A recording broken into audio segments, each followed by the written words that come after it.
Bonsoir à tous et bienvenue sur cette édition spéciale sur TV Liberté pour le débrief de ce premier tour de l'élection présidentielle. Un débrief en direct de plus d'une heure et demie avec une dizaine de politologues, de commentateurs et d'experts. Une soirée totalement en partenariat avec Boulevard Voltaire puisque vous êtes là, Gabrielle Cluzel. Bonsoir. Merci Élise, merci de TV Liberté d'accueillir Boulevard Voltaire sur ce plateau. C'est un plaisir pour nous tous. Un plaisir partagé. Alors, nous n'allons pas attendre plus longtemps pour donner les résultats des deux finalistes. Donc, les finalistes sont Emmanuel Macron avec 23,7% tout d'abord et Marine Le Pen avec 21,9% selon les estimations de France 2 à 21h. Et un taux d'abstention de 22% selon les mêmes estimations. Alors, on a longtemps cru, Gabrielle, que ça allait être plus difficile que ça pour délimiter un peu quelle était la deuxième personnalité. Finalement, c'est bien Marine Le Pen qui s'est imposée, mais on voit que la tête est très serrée. Fillon, 19,7%, les estimations toujours de France Télé. Mélenchon, juste en dessous, 19,2%. Alors là, la grande déconvenue, on va en reparler tout à l'heure, sans doute avec notre ami Gardère, qui va être le digne représentant de la gauche. 6,2% de Benoît Hamon, donc du Parti Socialiste. Une catastrophe. Je crois qu'on voit justement les chiffres à l'écran. Toujours les estimations France 2. On a également un résultat intéressant à commenter. Nicolas Dupont-Aignan qui, lui, a donc atteint les 5%, qui était un cap important pour lui. On a ensuite Jean Lassalle, dont nous parlera encore une fois Nicolas Gardère, qui a réussi quand même à atteindre les 1,5%. Ensuite, on a Philippe Poutou, qui a beaucoup fait parler de lui pendant le débat avec 1,2%. Et François Asselineau, qui est lui à 0,8%, Artaud 0,7%. Et Jacques Cheminade, on n'ira pas tout de suite sur Mars, visiblement, Gabriel, on va rester avec 0,2%. Alors, pour analyser ces résultats, nous avons avec nous un certain nombre d'experts sur ce plateau que je vais présenter tout de suite. Alors, Jean-Yves Le Gallou, fondateur de Polémia et puis animateur bien connu sur TV Liberté de Immédiat, je ne me trompe pas. Guillaume Bernard, alors professeur et politologue, bien connu tant de ceux qui regardent TV Liberté, de ceux qui lisent Boulevard Voltaire, mais qui regardent aussi les interviews de Guillaume Bernard. Et puis, nous aurons également Pierre Johanwick, essayiste et journaliste, et puis Nicolas Gardère, avocat bien connu de TV Liberté. Je le présente, mais c'est à peine nécessaire. Voilà, alors je vais peut-être commencer avec vous, Guillaume Bernard. Quelle première leçon peut-on tirer de ces résultats et est-ce qu'ils vous surprennent ?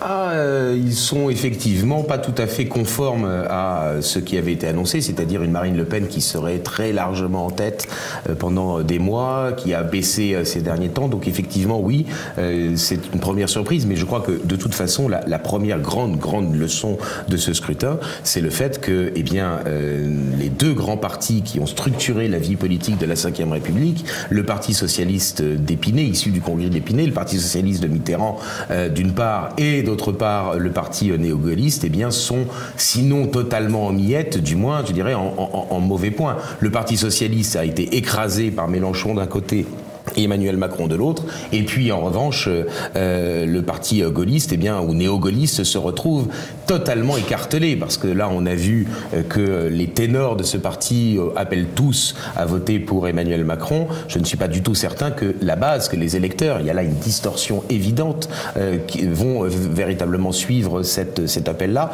Donc par conséquent, je crois qu'on a quand même aujourd'hui quelque chose qui est intéressant, c'est qu'on a une recomposition, je dirais, du spectre politique, avec une gauche socialiste qui s'assume comme telle, mais attention, qui n'a pas progressé idéologiquement parlant, qui n'a pas progressé dans l'opinion publique. Mais le résultat pour tout le monde, c'est que la gauche arrive en tête. Après 5 ans de Hollande, un pays qu'on croyait à droite, la gauche arrive en tête. Jean-Luc Mélenchon plus Benoît Hamon, depuis le début de la campagne, c'est 25%. Au résultat, ça fait 25%. Simplement, Jean-Luc Mélenchon a siphonné Benoît Hamon.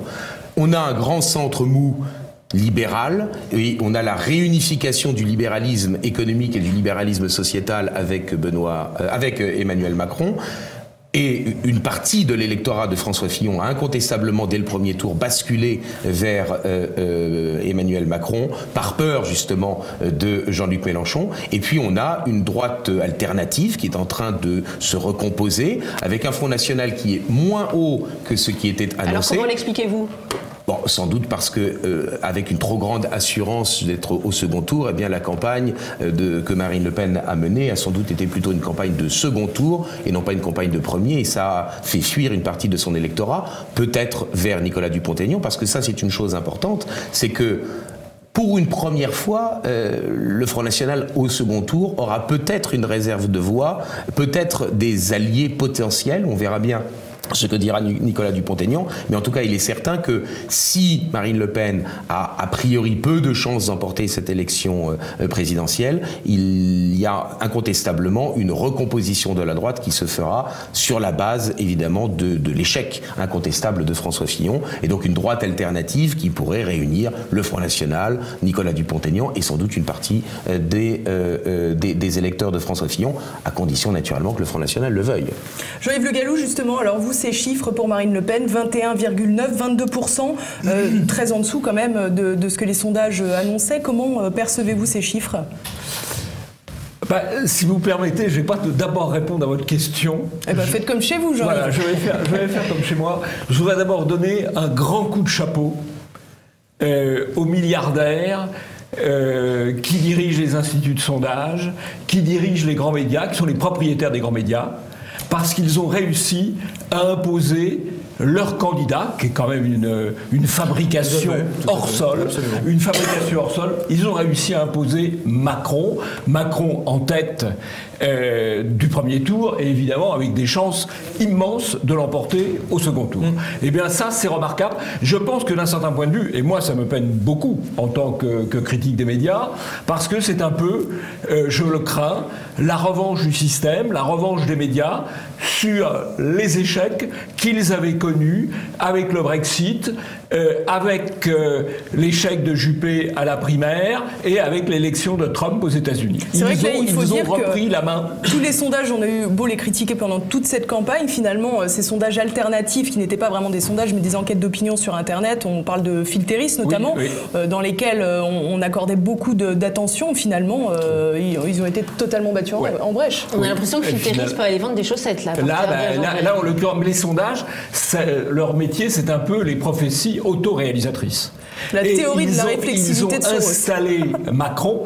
C'est Fourquet, le patron d'un institut de sondage, qui a dit « on a installé Macron » dans l'opinion, et d'un certain point de vue, ils ont joué aussi avec Marine Le Pen pour contribuer à installer Macron. Alors si on prend les chiffres de Marine Le Pen, eh bien évidemment, il y a deux manières de voir les choses. Le verre est plein, elle accède au deuxième tour, elle livre la bataille du deuxième tour, peut-être effectivement avec un peu de réserve du côté de Dupont-Aignan. Mais si on regarde les choses de plus près, elle part de 25% au départemental, 27% au régional. Généralement, les présidentielles, c'est 3-4 points de plus. Donc potentiellement, elle partait de 28 à 30% des voix. Elle est à 21, c'est-à-dire un point de plus seulement que le total Le Pen-Maigret de 2002, 15 ans après. Dites-le, c'est un échec pour Marine Le Pen. Non, allez, on peut pas dire ça. Parce que là, vous êtes en train de tourner autour. On peut pas dire ça. Il y a quand même une progression au nombre de voix. Il y a une progression au nombre de voix. De 2015. Donc on peut pas dire ça, mais on peut pas non plus dire que c'est un succès formidable. Et la deuxième tour, évidemment, va être difficile parce qu'on va revivre les délires, les folies de 2002, et puis on va assister à la lâcheté publique des principaux dirigeants des Républicains. Juste pour continuer dans votre sens, moi vous avez parfaitement illustré d'une part l'impact des affaires, les affaires qui sont sorties opportunément juste après, que ce soit pour Fillon ou pour Marine Le Pen, dont techniquement Fillon a perdu 5 points, grosso modo. C'est les 5 points que vous venez d'évoquer, 5-6 points qui manquent également à Marine Le Pen. Mais là où je partage, mais je vais beaucoup plus loin, je dirais que cette élection, c'est la grande victoire d'un seul homme, si je puis dire, Roger Gérard Schwarzenberg, qui a écrit un livre qui s'appelle L'État-spectacle en 1977. Et aujourd'hui, cette élection de ce premier tour des présidentielles est la parfaite illustration de chaque ligne qu'il a écrite écrite, c'est-à-dire que les médias ont manipulé totalement de A à Z, et d'ailleurs on l'a vu puisque Facebook a enlevé, a supprimé l'accès à 30 000 comptes, hein, bien entendu des gens qui étaient contre... On va vous interrompre une seconde, Pierre, oui, juste pour regarder la source BFM des estimations, où on a un peu plus de détails, avec 23,5 pour Emmanuel Macron, 22 pour Marine Le Pen, 19,5 pour Jean-Luc Mélenchon, toujours à égalité avec François Fillon. La suite ne bouge pas, 6,5 points pour Benoît Hamon et 5 pour Nicolas Dupont-Aignan. Je m'astreins à dire également le score de Jean Lassalle pour ne pas froisser Nicolas Gardère, 1,2%. Attendez, je veux juste terminer quelque chose sur le média, parce que il y avait un candidat là, monsieur Lassalle. Personne ne comprenait rien à ce qu'il disait. Hein, vous êtes tous d'accord, hein? Et bien pourtant, il a fait 1,5, c'est-à-dire beaucoup plus que tous les autres candidats qu'on comprenait.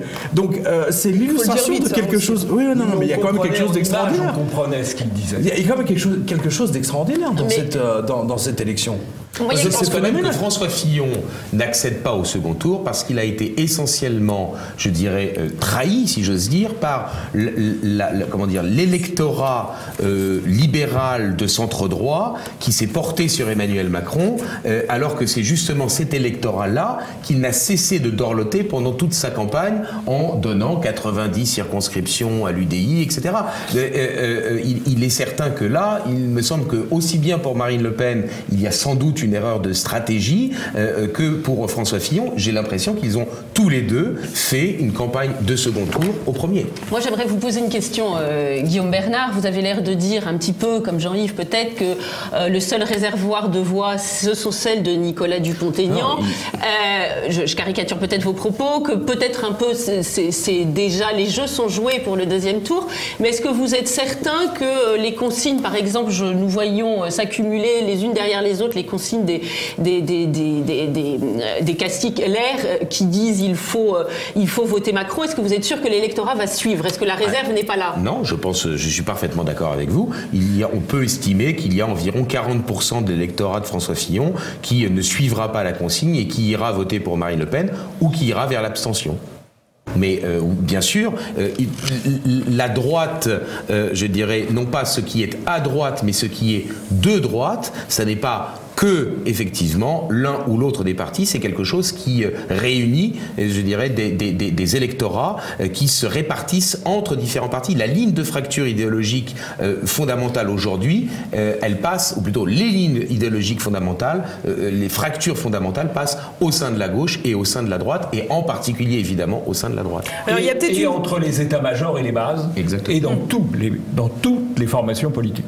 Il y a peut-être aussi une question qui reste en suspens. Là, on voit évidemment, comme le disait Gabriel, que tous les pontes, les mammouths, entre guillemets, des Républicains appellent à voter Macron, dont Alain Juppé, évidemment, c'est pas une très grande surprise d'ailleurs, ou Xavier Bertrand.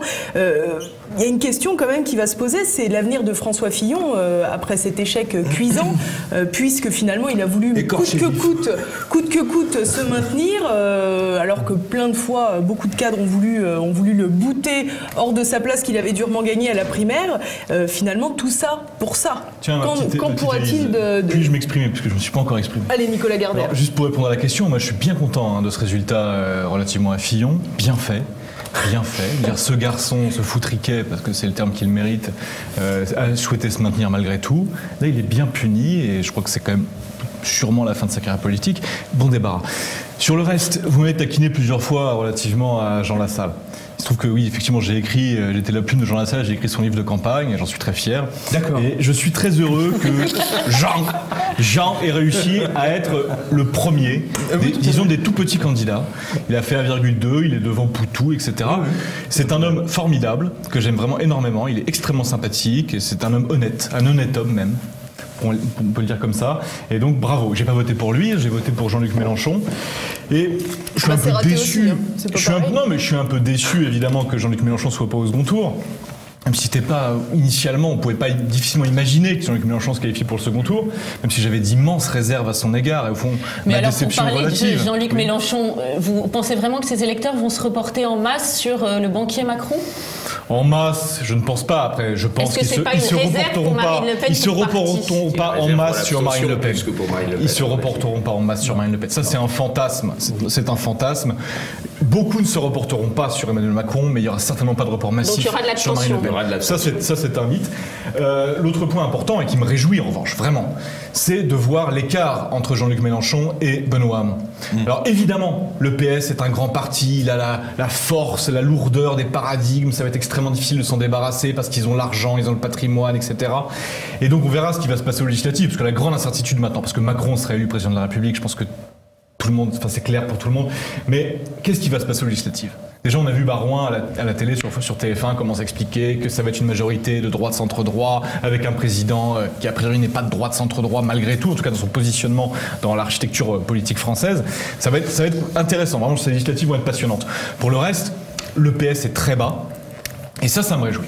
C'est depuis 65, souvenez-vous, Gaston Defferre, Jacques Duclos, qui était à peu près le même rapport finalement, sauf qu'il y a Macron dans le rôle de Duclos et Hamon dans le rôle de Defferre. C'est la première fois que le PS n'est pas la première force de gauche, comme c'est d'ailleurs la première fois depuis le début de la Ve République que la force de droite, du parti de droite majoritaire habituellement, n'est pas au second tour. Ça n'était jamais arrivé depuis le début de la Ve République que le parti gaulliste, disons, néo-gaulliste, ne soit pas représenté. En tout cas, que la recomposition à gauche se fasse plutôt à la gauche de la gauche, disons, derrière Jean-Luc Mélenchon, plutôt que dans ce vieux parti socialiste, même si là il y avait un candidat qui était plutôt à la gauche du PS finalement, Hamon, par rapport à la dérive droitière, Valls, Hollande, etc.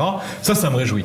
Penser que la recomposition à gauche puisse se faire autour de cet axe-là, de ce pôle-là, plutôt qu'autour du PS, je trouve ça très bien. Après, avoir les législatives, parce que ce vieux parti qui a aujourd'hui la majorité, dire la majorité des députés aujourd'hui à l'Assemblée nationale sont socialistes, passer d'une majorité à 40 députés, à voir. Dire on est dans un scrutin majoritaire, la pastokisation du PS, encore une fois, à voir, ça va être très intéressant à suivre. Moi, je voudrais rebondir, juste sur une chose que vous avez dit tout à l'heure, Guillaume Bernard, en expliquant que c'était la fin finalement des grands partis en France. En tout cas, ils ont été éliminés de la présidentielle qui est l'élection majeure. Oui, donc, mais dans ce cas, ce serait à considérer finalement que Benoît Hamon était le digne successeur de François Hollande. Or, on sait que c'est un peu plus compliqué que ça, justement. Finalement, le tenant du PS, d'une certaine manière, hors les murs, sans étiquette, tout le monde sait plus ou moins que c'était quand même Emmanuel Macron qui bénéficiait du soutien de l'Élysée à maintes reprises. C'est une belle réussite d'Hollande. Oui. C'est la plus belle réussite. Absolument. C'est la seule chose qu'il a réussi au cours de son quinquennat. C'est le succès de Macron. Mais est-ce qu'il ne faut pas ne pas se défausser, que la droite ne se défausse pas de ses propres erreurs? Est-ce qu'il n'y a pas eu aussi un défaut de mobilisation à droite, un manque d'offensive? 20% d'abstention, c'est dans les normes habituelles d'une présidentielle. Donc il n'y a pas tellement. Non, en revanche, pardonnez-moi, mais je crois que là, les choses se clarifient. Il y a à gauche des gens qui sont de gauche, il y a à gauche des gens qui sont en fait, je dirais, pour la grande coalition, c'est ceux qui ont soutenu Macron. Il y a à droite des gens qui sont vraiment de droite, et puis il y a tous ceux qui sont à droite, mais qui en fait sont pour cette grande coalition droite-gauche. On est d'une certaine manière, si vous voulez, toute proportion gardée, on est en 1956. C'est-à-dire en 1956 où vous avez, je dirais, dans le fond, des forces politiques extrêmes qui ne sont pas capables de gouverner ensemble, mais qui sont, dans le fond, celles qui ont le vent en poupe. Et puis vous avez le marais, vous avez, je dirais, la gauche modérée, la droite modérée, qui en fait sont prêtes à gouverner ensemble. C'est pas très bon signe pour le régime, c'est pas très bon signe pour le fait que, eh bien, dans le fond, s'ils n'arrivent pas à gouverner ensemble, ou s'ils n'arrivent pas véritablement à dégager une majorité stable, et Maître Gardé a parfaitement raison, les législatives vont être absolument fondamentales, eh bien ça veut dire que le coup d'après, les élections d'après, et peut-être même dans les élections intermédiaires, il y aura effectivement une réorganisation de la vie politique. Parce que le problème, c'est que dans le fond, nous nous dirigeons à grands pas vers une nouvelle cohabitation, sauf que c'est une cohabitation qui ne dira pas son nom. Et après une cohabitation, en règle générale, c'est plutôt les mouvements extrêmes qui progressent. Je vous propose qu'on en vienne aux réactions des uns et des autres qui sont en train de tomber. Alors Marine Le Pen salue un résultat historique et appelle à la grande alternance. François Hollande a félicité Emmanuel Macron. Vous avez envie de commenter ces réactions? Effectivement, vous pensez que c'est un résultat historique, comme le dit Marine Le Pen? Non. Elle a progressé quand même, il faudra vérifier, hein, mais grosso modo, elle a quand même progressé par rapport au régional attendez, il y a eu d'1 les million de voix. attentats. Donc c'est Il y a quand eu même... les attentats, elle n'a même pas bénéficié des attentats. Enfin, c'est Alors quand même justement, Au voilà une régional question non plus. Hein. intéressante. Je ne C'est suis quand pas même là pour insensé. défendre Marine Le Pen, je dis simplement Non, qu'elle a non, progressé mais d'1 je million veux de dire, voix, il y a au zéro moins, progrès, me là. semble-t-il. Il y a zéro progrès. Mais la seule chose, c'est qu'évidemment, c'est un score en deçà de ce qui étaient ses réelles espérances. Et de ce qu'il lui aurait permis en étant 4, 5, 6 ou peut-être 10 points en avance par rapport au second, eh bien de pouvoir avoir une dynamique. Il est bien évident que là, elle sort deuxième du premier tour et qu'il y aura difficilement une dynamique en sa faveur. Ça, mais elle a quand même progressé en nombre de voix. C'est un point qui est très important, c'est-à-dire que bon, c'était acté, c'est pas comme le 21 avril 2002. Tout le monde savait que le Front National serait au second tour, ça aurait été une énorme surprise que le Front National ne soit pas au second tour. Mais il y avait un risque, honnêtement, là, avec les résultats tels qu'ils sont, il y avait un véritable risque qu'elle n'y soit pas. Ou une chance, mais en tout cas, ça n'est une surprise pour personne qu'elle y soit. Mais ce qui est plutôt une surprise, c'est à quel point, au fond, elle a été ringardisée. Parce que ce qui a fait le succès d'Emmanuel Macron, d'une certaine façon, bon, les médias, le candidat du grand capital, etc. Ok, c'est vrai, bien sûr que c'est vrai. Mais pour autant, le discours critique, et vous êtes bien placé pour en parler, le discours critique sur les médias est aujourd'hui quelque chose qui est totalement ancré dans l'esprit des Français. On a suffisamment glosé sur le fait que l'élection de Donald Trump s'est faite malgré les médias, et peut-être même presque à cause d'eux, paradoxalement. Donc aujourd'hui, ce qu'on constate avec... voilà, ce qui fait aussi le succès d'Emmanuel Macron, c'est d'être neuf, d'apparaître comme neuf et vierge des partis. Les gens savent très bien, pour les avoir fréquentés, ou même intuitivement, que les partis sont des lieux horribles, des lieux de violence fondamentale, des lieux où finalement émergent non pas les plus doués, les plus brillants, les plus dévoués à l'intérêt général, mais les plus intrigants, les meilleurs dans l'intrigue. Et Macron apparaît à cet égard vierge, alors que les gens savent aujourd'hui très bien, parce que la disparition de Jean-Marie Le Pen, en tout cas en tant que leader du Front National, a permis de faire émerger d'autres têtes, d'autres courants. Ça n'est plus le Parti communiste, bon il y a eu l'épisode Maigret bien sûr, mais il n'y a plus le centralisme démocratique qui pouvait être incarné dans l'esprit de l'opinion, j'entends. Parce que les luttes picrocholines ou même fondamentales ont toujours existé au Front National. Mais dans l'esprit de l'opinion, il y avait Jean-Marie Le Pen, point. Aujourd'hui, la ligne Marion, la fameuse ligne Marion, Philippot, Marine, etc. Les gens voient bien que le Front National est un parti comme les autres. Et je crois que le score de Marine Le Pen s'explique aussi par le fait qu'elle est apparue avec cette campagne à minima, parce qu'elle était favorite déjà au second tour, vous l'avez dit. Donc elle a fait une campagne à minima, une campagne assez faible. Là où Jean-Luc Mélenchon, on a comparé les lignes populistes, Jean-Luc Mélenchon a fait une campagne assez extraordinaire. Assez extraordinaire, il faut le reconnaître. Pourtant, hein. Il faut le reconnaître. Alors justement, alors que Marine Le Pen a fait une sur ce que campagne vous très avez faible. dit, Emmanuel Macron en a profité puisqu'il surfe vraiment sur ce côté nouveau hors parti. La première chose qu'il a dite, évidemment, c'est on tourne une page de la vie politique française. On tourne clairement aujourd'hui une page de la vie politique française. Le leader d'En Marche, en tête selon les premières estimations, les Français ont exprimé leur désir de renouvellement. Notre logique est désormais celle du rassemblement. Donc on voit qu'il est clairement dans une logique au-delà des partis, alors que finalement son mouvement... Bon, enfin, en tout cas, moi, je n'est voudrais autre quand même que rappeler que ce soir, c'est quand même la grande victoire d'une banque qui s'appelle Goldman Sachs. La première réunion qui a eu lieu pour la candidature d'Emmanuel Macron, c'était grosso modo il y a 1 an à Londres, à l'initiative d'un des pontes de Goldman Sachs pour réunir les sommes nécessaires pour sa campagne. J'ai eu l'occasion d'en parler. Sincèrement, franchement, c'est effectivement la victoire de Goldman Sachs, de la banque Rothschild, du monde financier. Ce soir, c'est très net. Et je pense qu'on va rentrer... la France va disparaître et va être diluée à partir de... Nous sommes un vieux pays. Je vais vous interrompre, messieurs. On va être obligés. On va se quitter pour pour ce premier plateau. On va d'abord regarder la dernière estimation. Alors, on a seulement les 2 premiers. Emmanuel Macron arrive désormais en tête, loin devant quand même, avec 24%, alors que Marine Le Pen est à 21,8%. Là, c'est l'estimation pour BFM, puisque... Une chose tout de même. Et Fillon est à 19,9, Mélenchon 18,3, qui lui, je précise, on ne l'a pas dit, n'a pas encore reconnu les résultats pour le moment. Tous les candidats sont à moins de 25. En règle générale, quand il y a une dynamique politique, Nicolas Sarkozy, en 2007, était à plus de 30. Moins de 25, c'est quand même, bien sûr, une victoire pour Emmanuel Macron. On va se quitter sur ces mots, messieurs. C'est quand même limité. On va se quitter une adhésion pour ce premier forte. plateau. Je vous remercie. On va juste garder Jean-Yves parce que c'est le privilégié de la maison. Merci beaucoup, messieurs. Merci.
retour sur TV Liberté pour continuer cette soirée de débrief de l'élection présidentielle. On a été rejoint non pas par Jean-Yves Le Gallou, puisqu'il était déjà là, mais par Christian Combal, journaliste, écrivain, qu'on connaît bien pour sa France de Campagnole, et puis également 2 autres invités. Voilà, Gonzague de Chanterac, secrétaire général du CERUC. Il va peut-être nous expliquer ce qu'est le CERUC. Et puis Charlotte Dornella, bien connue tant de TV Liberté que de Boulevard Voltaire, et qui est journaliste.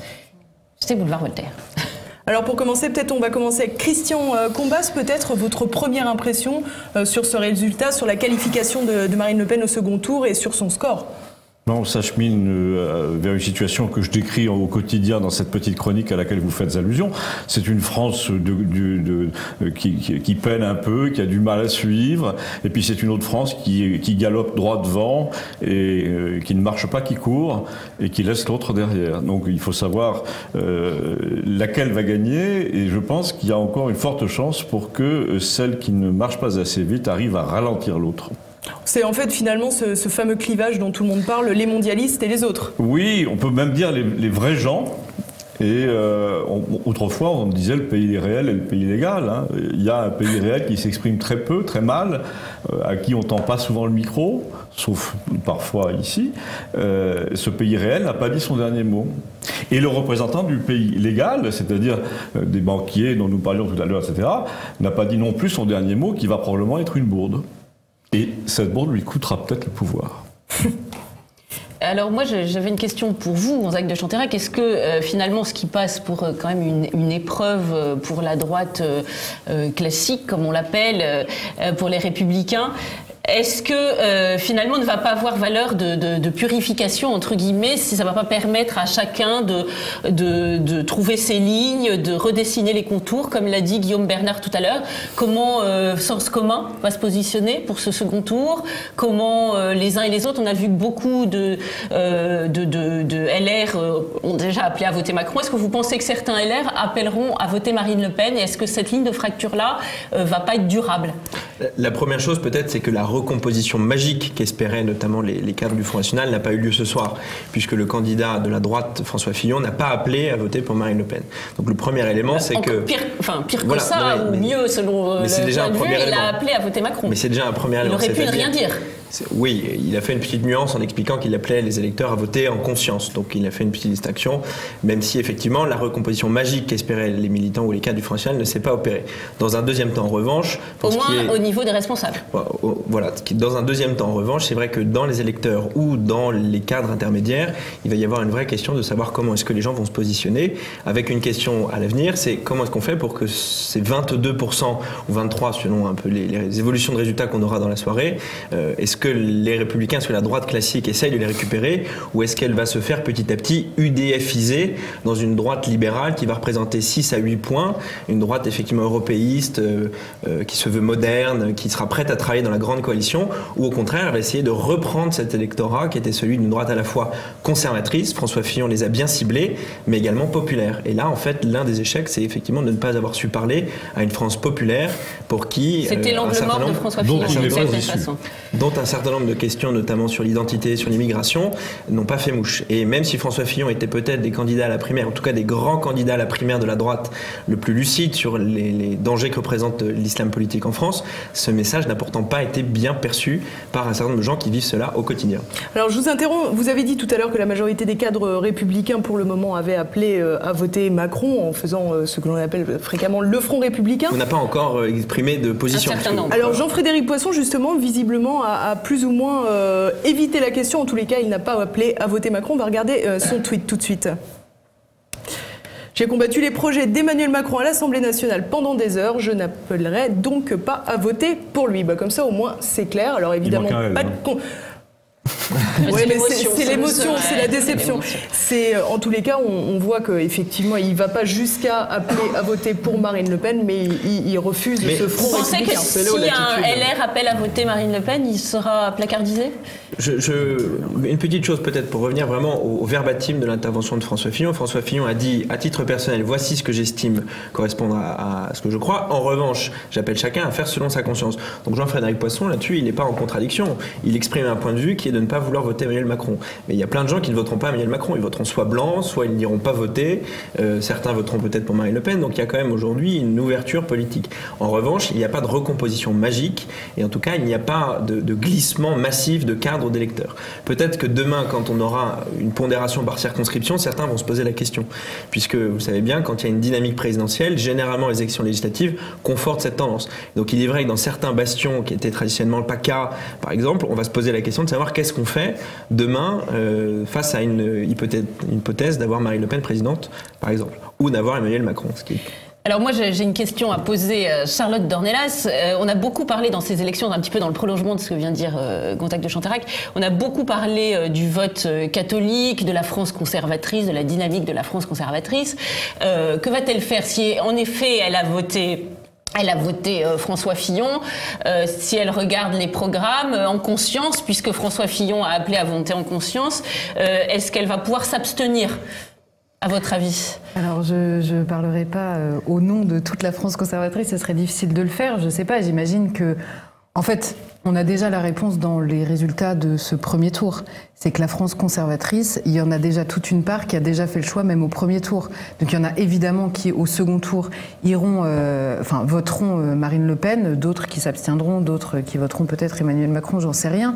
Mais je pense que là, l'échec de François Fillon, c'est simplement que Marine Le Pen, à force de trahison de la droite de gouvernement au pouvoir sur les questions civilisationnelles, donc précisément celles qui intéressent les conservateurs aujourd'hui, à force de trahison successive des différents gouvernements, cette droite-là conservatrice est passée au Front National, et même avec un risque de la non-présence de François Fillon au second tour, n'a pas changé son vote. Et ça, je pense que c'est une leçon énorme pour la droite classique, on va dire, qu'il faut qu'elle entende absolument. Il ne s'agit pas de donner des leçons de morale, etc., mais c'est simplement qu'au bout d'un moment, François Fillon, qui effectivement dit l'extrême est très dangereux, etc., on a envie de lui demander aussi de préciser ce qu'il entend par extrême, parce que je pense qu'il y a toute une partie de son électorat même qui considère comme extrême la situation de la France, l'islamisation de la France, la question de l'immigration, et que Emmanuel Macron là-dessus est effectivement peut sembler comme extrémiste, en tout cas pour une immense partie de son gouvernement. Donc François Fillon, apparemment, lui,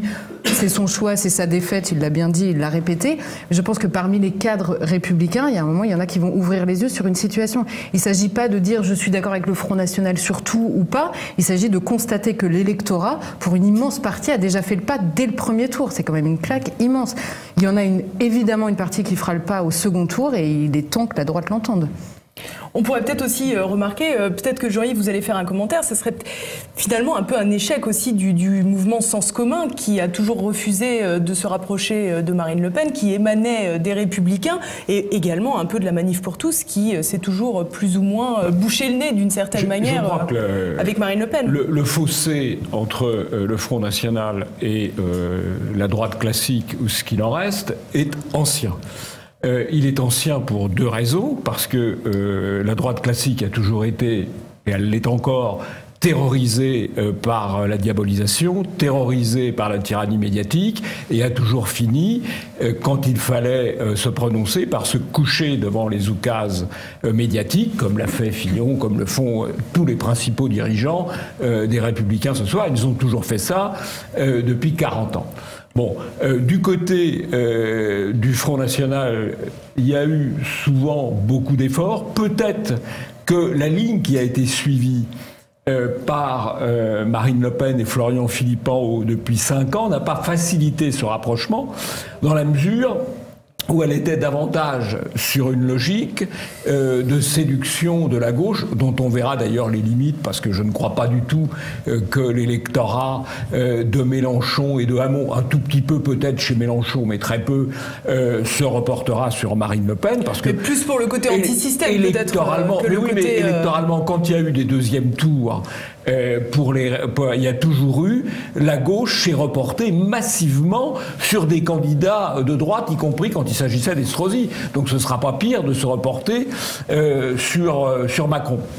Donc le discours n'a peut-être pas été suffisamment adapté du côté du Front National, même si objectivement il y a eu quand même une certaine adaptation au cours du dernier mois ou même des 2 derniers mois, mais c'était peut-être un petit peu, il y a eu des signaux, un petit peu trop tard. Voilà. Mais donc le fossé, il existe toujours. Le principal, quand même, le principal facteur du fossé, faut pas se tromper, c'est la tyrannie médiatique, c'est la diabolisation. Placement de produits. Et je dois dire, d'un certain point de vue, que ni Fillon ni Marine Le Pen n'ont fait vis-à-vis des médias une campagne à la Trump.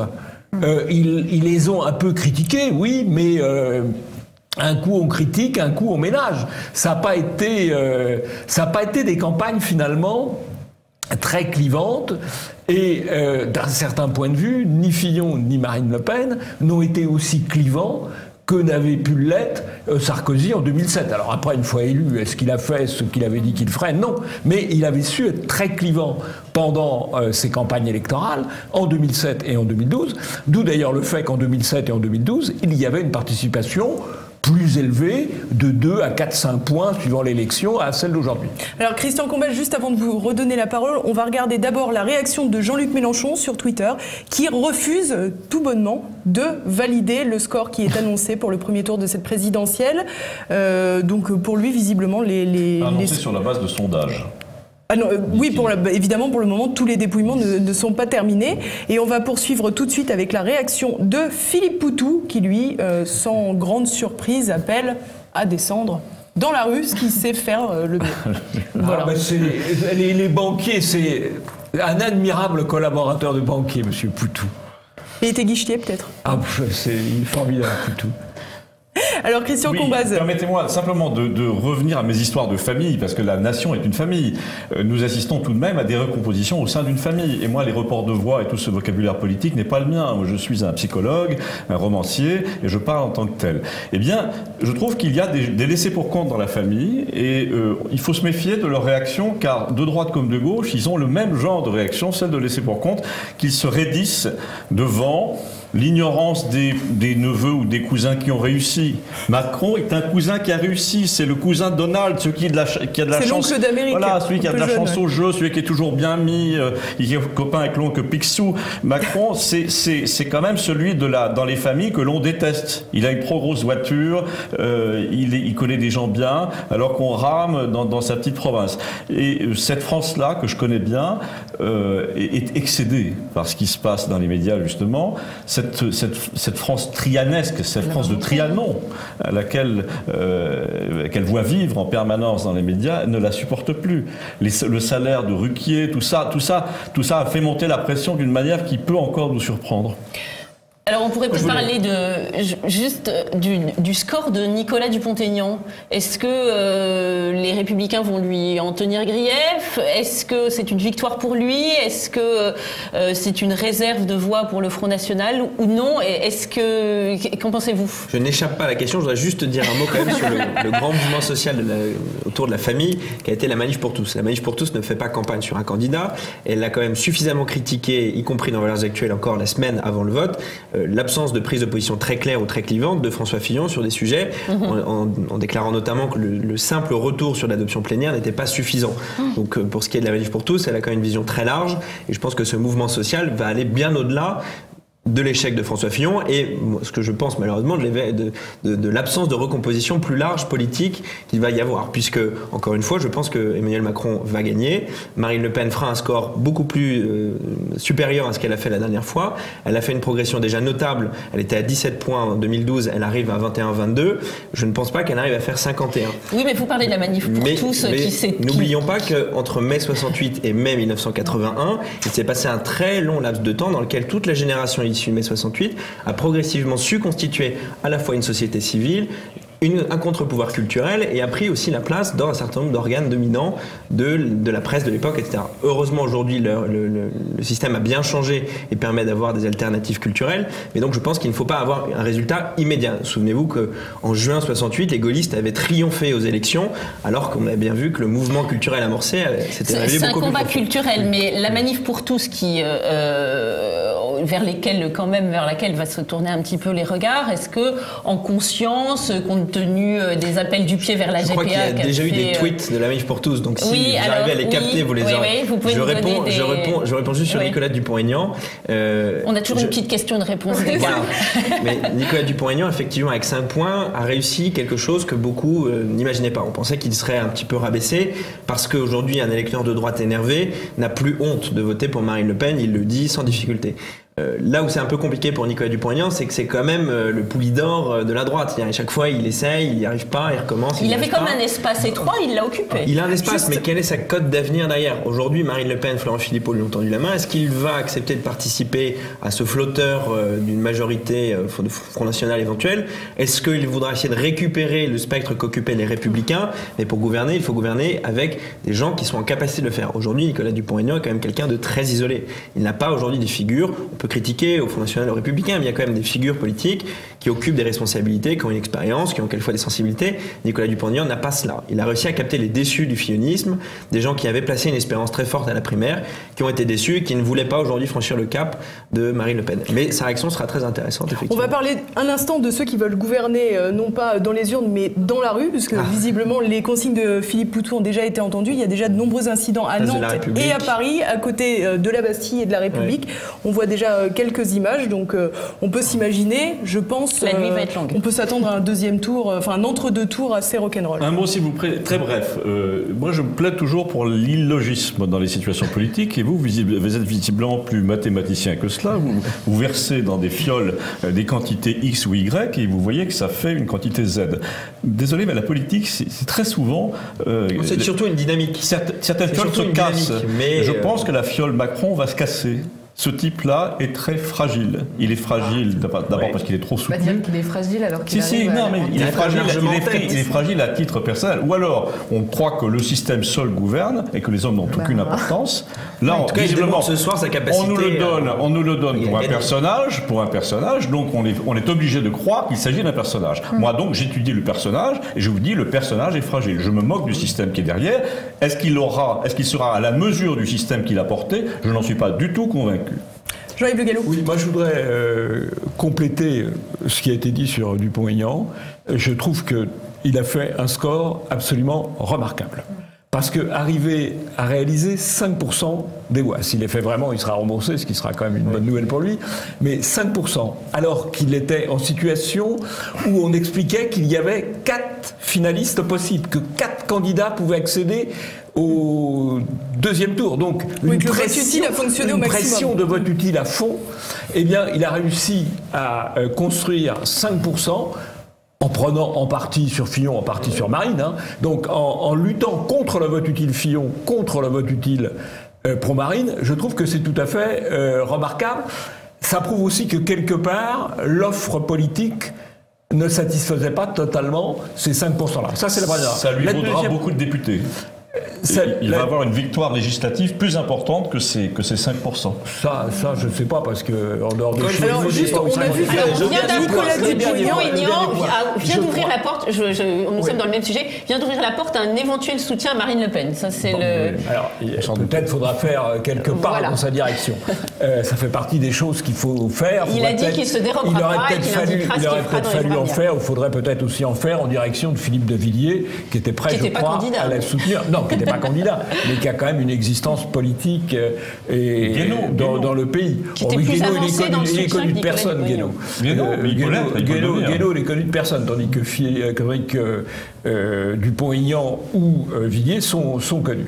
Le dernier point, c'est que pour que Marine Le Pen soit élue, je suis désolé, mais il ne lui faut pas 51% des voix. Il lui faut 53% des voix. Parce que dans le contexte qu'il va y avoir dans les 15 jours qui viennent, de folie, de diabolisation, il y aura une fraude électorale massive, ou il y aurait une fraude électorale massive si elle était en mesure de gagner. Et pour éviter la fraude électorale massive, il faut plusieurs personnes par bureau de vote. Oui, ça, ce que le Front National est totalement hors d'état de fournir. Il va d'ailleurs y avoir de grosses difficultés techniques pour fournir les bureaux de vote dans les 15 jours qui vont venir, parce que les Républicains vont pas être très motivés, le Front National n'a pas grand monde, et donc les bureaux de vote vont être très largement tenus par la gauche. On a vu aussi tout au long de cette journée qu'il y a eu certains quand il problèmes s'agit de combattre le diable, la fraude est morale. Vous avez fait observer que j'observais moi-même la France profonde. Dans la France profonde, dans les petites villes, les petits villages, on s'aperçoit que le coulage électoral est très fréquent, et que les bulletins oubliés ou abîmés pendant l'ouverture de l'enveloppe sont très nombreux. Alors moi j'aimerais qu'on prenne un tout petit peu de hauteur, si je puis me permettre, qu'on arrête de parler de politique et de calcul. On va peut-être profiter de la présence de Charlotte Dornelas. Alors Emmanuel Macron, Marine Le Pen, sur le plan de la politique internationale, là, on n'est pas du tout sur le même niveau. On n'est pas sur le même niveau, et même au-delà de la politique internationale, qui n'est pas forcément la priorité pour les Français dans un entre-deux tours qui oppose. Enfin, sur la question, vous l'avez évoqué tout à l'heure, hein, en tout cas Marine Le Pen dit souvent les mondialistes contre les patriotes. C'est quelque chose qui a été repris même par certains cadres républicains quand ils ont fait leur campagne contre Emmanuel Macron en disant qu'il y avait un danger effectivement de globalisation. Enfin, moi, il y a quand même une phrase qui retient mon attention, et c'est pour ça que c'est d'autant plus étonnant que Emmanuel Macron, au lendemain d'un attentat, se retrouve loin devant, en première ligne, quand le soir d'un attentat, il dit « je vais quand même pas vous pondre un programme contre le terrorisme dans la nuit ». C'est quand même extrêmement inquiétant. Alors, je rebondis sur la question de la politique internationale parce qu'il y a un lien évident là-dessus. Après, Emmanuel Macron, on l'a vu sur la politique internationale, on pense évidemment au conflit syrien qui a pris beaucoup de place et dont je peux parler plus facilement sans doute que d'autres. Emmanuel Macron, sur le plateau de télévision de l'émission politique, qui ne savait pas quoi dire en fait, qui a dit d'abord, bien sûr, évidemment, Bachar el-Assad c'est le diable, en même temps, 3 minutes après, il nous disait qu'il fallait lui parler. Il a fait avec le dossier syrien, comme il a fait sur beaucoup d'autres questions, c'est-à-dire tout et le contraire de tout, en essayant de ménager tout le monde. Et oui, c'est un bon héritier. Et donc effectivement, sur le plan international, il n'a pas de posture claire. Marine Le Pen en a une plus claire qui, pour le coup, rejoint celle de la droite de manière assez générale. Donc, voilà, moi je peux parler notamment du Proche-Orient. Il est évident que Marine Le Pen est plus claire. En fait, c'est même pas qu'il y ait une opposition, c'est qu'Emmanuel Macron, on ne sait pas ce qu'il veut faire.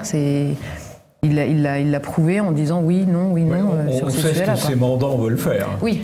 Voilà. Les gens qui l'ont installé là, il a quand même commencé sa carrière du côté du Bilderberg, de la French American Foundation, etc. Donc ses maîtres sont quand même du côté de l'OTAN. Mais c'est ça, on sent en fait quand il en parle qu'en fait c'est pas tellement des dossiers sur lesquels il travaille lui-même. En fait, il est un peu comme ça, Emmanuel Macron, c'est-à-dire qu'il y a des dossiers sur lesquels non, c'est pas lui qui pense dessus.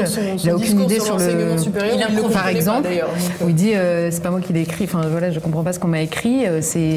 Alors moi je fais pas partie des gens qui vont se jeter sur ce genre de phrases en disant « Ah mon Dieu, quelle horreur !» Évidemment qu'un candidat à la présidentielle ne peut pas maîtriser tous les sujets dont il parle. Et c'est plutôt rassurant finalement qu'il y ait des gens qui sachent de quoi il parle, qui lui écrivent son discours ou même des idées, etc. Donc c'est pas, il n'y a pas une espèce de réaction un peu automatique, genre « Ah bon, il sait pas tout sur tout, comment ça ?»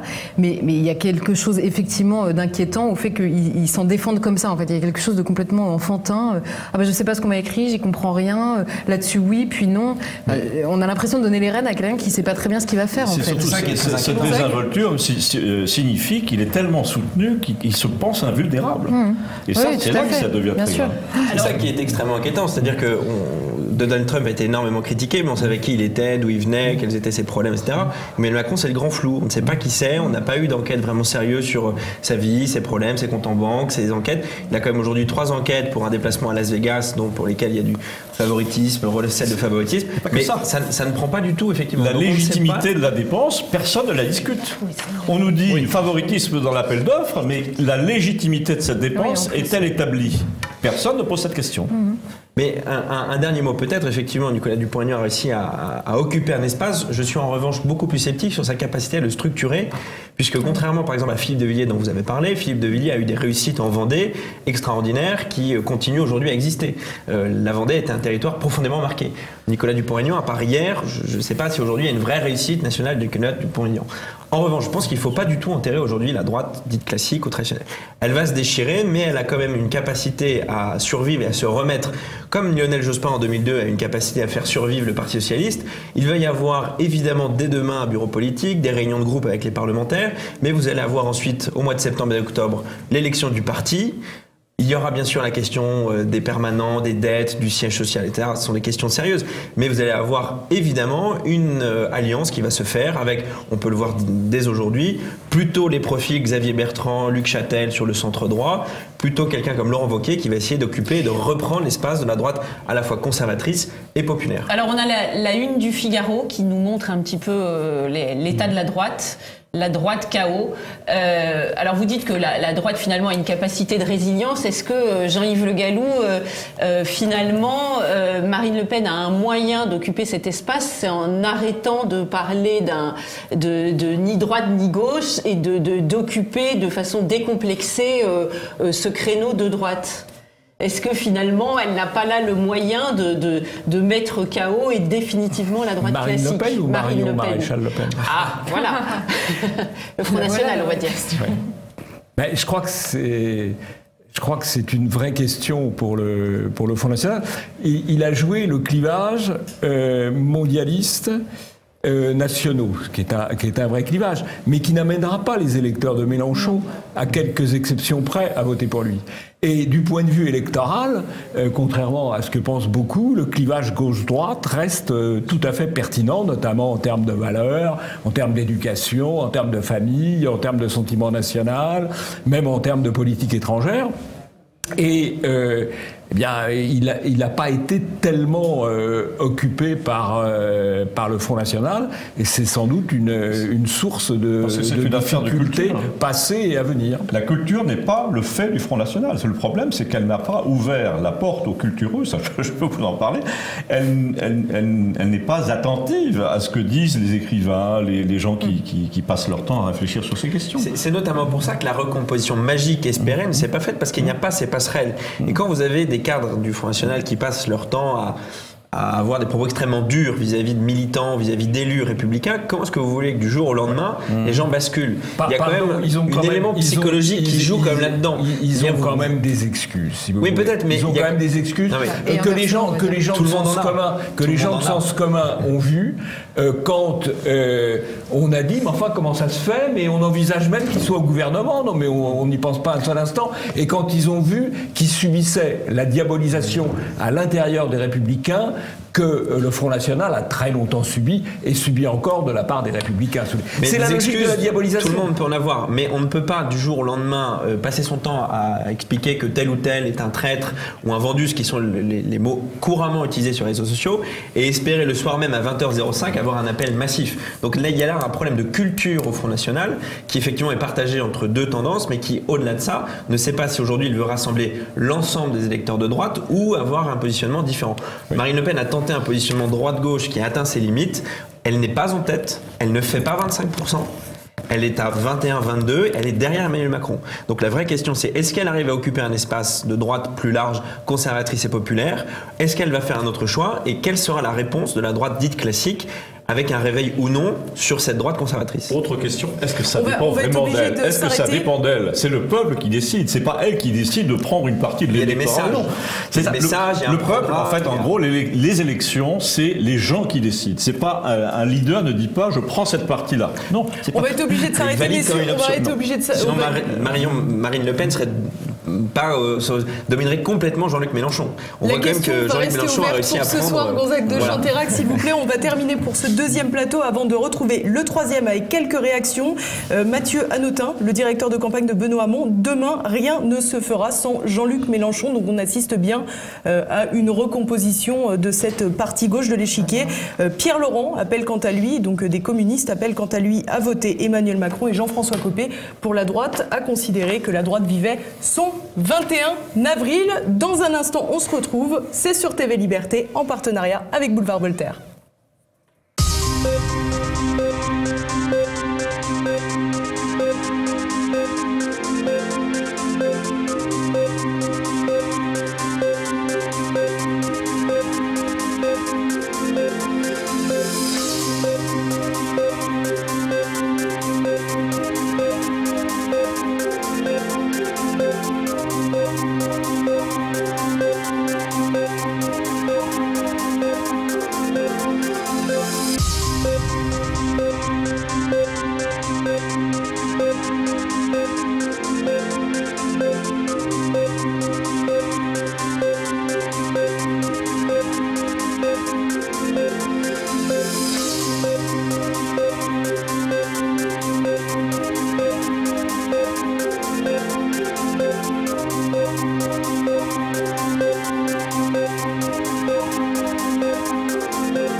Alors, vous êtes sur TV Liberté en partenariat avec Boulevard Voltaire pour une grande soirée électorale, le débrief.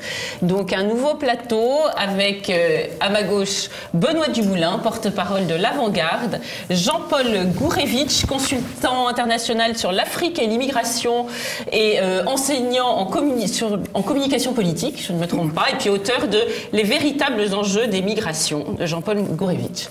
Alors, également avec nous Daoud Bourzala, qu'on connaît avec Bistro Liberté, vous êtes rédacteur en chef de Causeur, et Paul-Marie Couteau, journaliste, essayiste, écrivain, et tout plein de choses encore. Tout ce que vous voulez. Tout ce que vous voulez.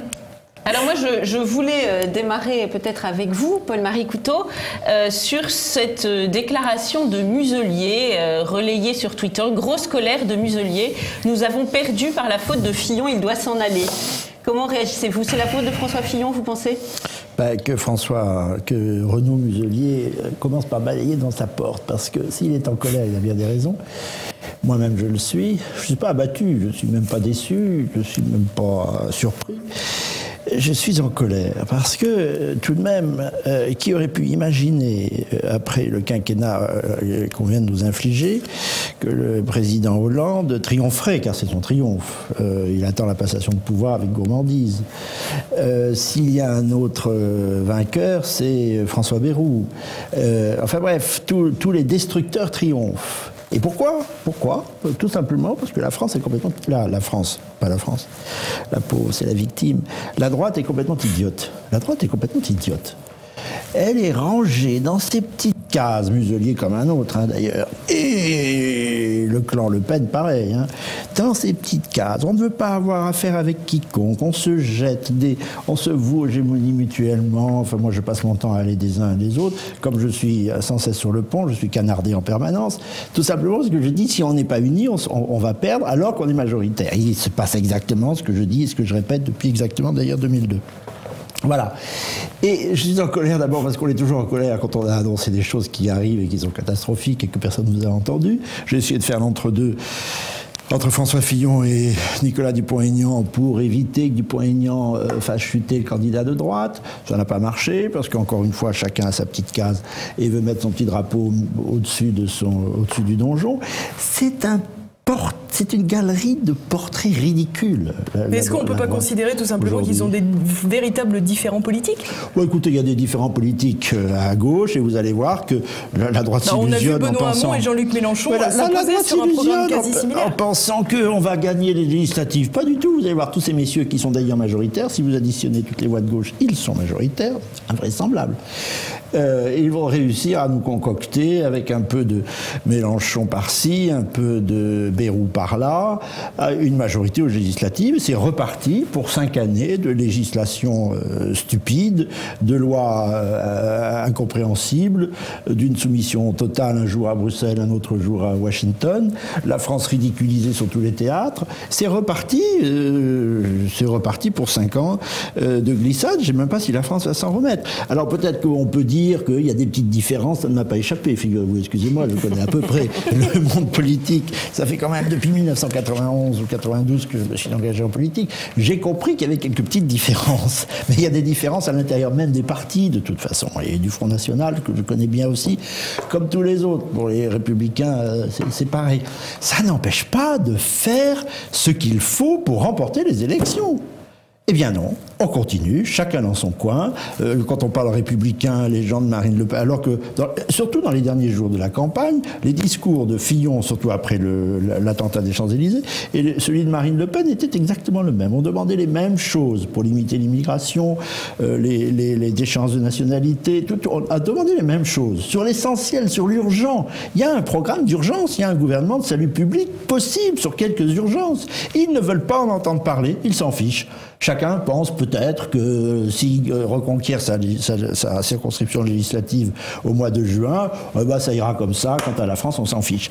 Et je pense que le peuple de droite devrait demander des comptes à tout le monde, mais à tout le monde, y compris d'ailleurs à Marine Le Pen, que je soutiendrai, que j'ai déjà annoncé, et je lui ai dit, je le ferai. Il n'est pas question de soutenir Macron, mais quand même, demandons des comptes, parce que si elle ne quitte pas le Front National, en général d'ailleurs sous la Ve République, quand on se présente à une élection, on quitte son parti. Si elle ne se met pas en congé, à tout le moins, du Front National, si elle ne joue pas un grand coup de rassemblement des droites, que je lui demande de faire depuis des années et des années, si elle ne prend pas enfin une vraie stature présidentielle, et si elle cesse de vouloir jouer le jeu stupide du ni droite ni gauche, si elle rassemble les droites, c'est peut-être la dernière chance qu'elle a de gagner, si elle ne le fait pas, ça sera quand même la 8e défaite des Le Pen. Alors on stérilise des voix, de gens en colère, de bons Français qui votent, et puis finalement qui ne se retrouvent jamais dans aucune martingale gouvernementale, et on laisse les autres gouverner. Alors, pardon d'avoir été long, mais quand on est en colère, on est facilement long, vous savez. Alors, vous, Benoît Dumoulin, c'est une analyse que vous partagez. Est-ce que vous pensez que la recomposition de la droite est possible ? Est-ce que la grande faute, c'est cette espèce de clivage un peu obsolète et dépassé ? Est-ce que vous pensez que là, c'est la fin de la droite ou, au contraire, une étape vers sa recomposition ? Alors moi, je trouve que c'est une clarification d'un état de fait qui était sous-jacent. Et finalement, que Renaud Muselier accuse François Fillon d'être le responsable de la défaite de la droite, montre bien qu'en fait, il se trompe. La défaite de la droite est d'abord due à cette auberge espagnole qui est devenue les Républicains, où il y a des gens qui sont de réels patriotes enracinés, et où il y a de nombreux opportunistes qui en fait sont des centripètes, c'est-à-dire des gens qui ne regardent que vers l'UDI, alors que ils sont avant tout, ils savent très bien que leur base est attirée par un vote de conviction, mais en fait, dans les faits, ce sont des gens qui sont issus de la vieille politique, cette politique de combinazione et d'indifférence au fond, d'indifférence. Alors voilà, et alors du coup, c'est cette clarification. Maintenant, on va voir entre les deux tours, et on le voit déjà avec Raffarin et Estrosi et tous ceux qui appellent justement à se rallier au système. Estrosi a fait mieux quand même, il faut le rappeler, pour les téléspectateurs qu'on n'a pas vu. En gros, il regrettait presque de ne pas avoir franchi le cap vers Macron avant le premier tour, finalement. Mais ce qui est intéressant, c'est qu'il va y avoir une clarification. Une clarification, pourquoi ? Parce qu'on voit bien que les vrais clivages sont la question identitaire, la question de la souveraineté, la France d'en haut, la France d'en bas, les patriotes, les mondialistes, et que finalement les républicains qui, forts de cette rente multi-décennale à partir de laquelle ils avaient l'impression de dominer la vie politique, et ben maintenant ils vont devoir choisir. Sont-ils des patriotes ou sont-ils des mondialistes déracinés ? Voilà.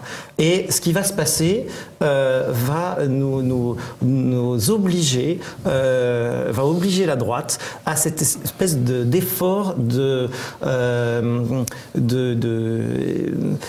de clarification idéologique, de clarification politique aussi, parce qu'il s'agit de savoir quelle alliance veut-on, avec qui veut-on gouverner, est-ce que le Front républicain a encore un avenir aujourd'hui, est-ce que c'est comme ça qu'on peut durablement laisser la gauche, et vous avez tout à fait raison de le dire, laisser Emmanuel Hollande prendre la suite de son mentor.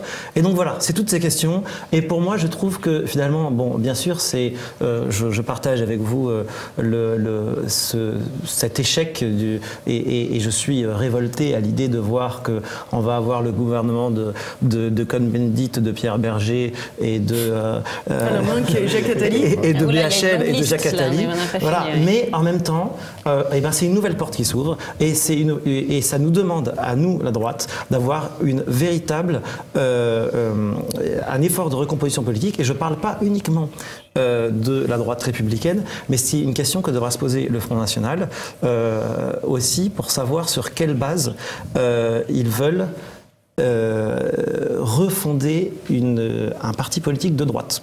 Alors pendant qu'on parle justement, les images qui vont apparaître tout de suite à l'écran montrent que la rue commence à s'enflammer avec 3 à 400 anarchistes visiblement en plein milieu de Paris. Donc les espoirs de Philippe Poutou, si ce n'est ceux qui étaient dans les urnes, sont au moins exaucés, on peut le voir. Pas de grande surprise, j'imagine, Daoud ?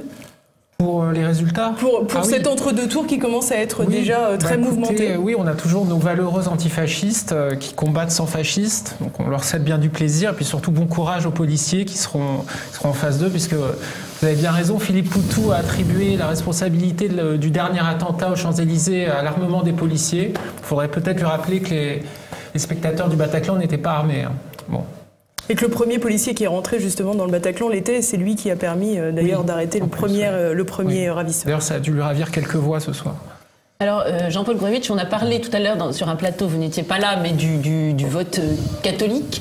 Est-ce que vous pensez, vous qui êtes spécialiste de l'immigration, que, par exemple, les déclarations d'Emmanuel Macron sur la colonisation ont pu susciter ou non un vote communautaire, un vote ethnique du côté de l'immigration, peut-être, ou c'est quelque chose de... Je vais répondre à votre question, mais je voudrais d'abord dire que je ne me situe pas dans la sphère politicienne. C'est peut-être d'ailleurs une des raisons pour lesquelles vous m'avez invité. Donc je ne suis ni dans l'imprécation, ni dans la dénonciation, ni dans la prospective. Bon, il est vrai que quand je... Soyez-le un peu dans la prospective.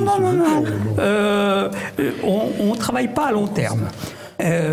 Dans l'ouvrage que j'ai sorti et que vous avez rappelé, j'avais interrogé donc les différents partis politiques et les candidats, les associations de défense des migrants et celles aussi qui militent contre leur installation. Et il y avait une seule personne que je n'avais pas pu interroger, qui était Emmanuel Macron, puisque au moment où je terminais l'ouvrage, il venait juste de déclarer sa candidature.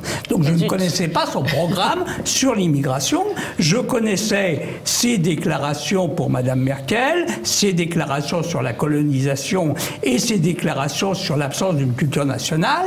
Donc je me suis précipité, bien entendu, sur son programme dès qu'il est sorti. Et c'est assez extraordinaire. Et puis ça peut permettre de réfléchir aussi au second tour. Il y a 3 mesures. Mesures d'ailleurs plus ou moins de bon sens. Il veut raccourcir le droit d'asile. Bon, enfin, raccourcir plus exactement les délais du droit d'asile qui sont pour l'instant de 18 mois. Sauf qu'il ne propose rien de précis. Alors que nous avons fait une proposition précise. Si vous faites un recours, eh bien déposez une caution. Elle vous sera remboursée si le recours est accepté. Sinon, elle ne vous sera pas remboursée et ça va limiter très sérieusement le nombre des recours. Et puis, ça va limiter aussi le temps entre le moment où on dépose sa demande d'asile et le moment où on a une réponse.